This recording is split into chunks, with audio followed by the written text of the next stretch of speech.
قسمت اور خطرہ۔ ہم کامیابی کا سارا سہرا محنت کو دیتے ہیں، لیکن کیا محنت ہی سب کچھ ہے؟ 1968 میں بل گیٹس ایک ایسے اسکول میں تھے جہاں کمپیوٹر تھا، جبکہ پوری دنیا کے 30 کروڑ بچوں میں سے صرف چند سو بچوں کو یہ سہولت میسر تھی۔ یہ بل گیٹس کی محنت نہیں، ان کی قسمت تھی کہ وہ اس مخصوص جگہ پیدا ہوئے۔ لیکن اسی اسکول میں ان کا دوست کینٹ ایونز بھی تھا۔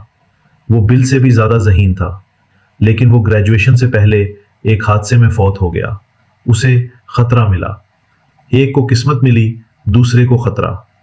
جب آپ کسی کی کامیابی دیکھیں تو پوری طرح اسے کاپی نہ کریں، کیونکہ آپ اس کی قسمت کو کاپی نہیں کر سکتے۔ پیٹرنز پر توجہ دیں، انفرادی کہانیوں پر نہیں۔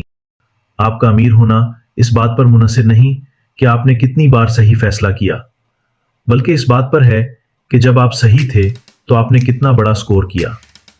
غلط ہونا ٹھیک ہے، بس کھیل سے باہر نہ ہو۔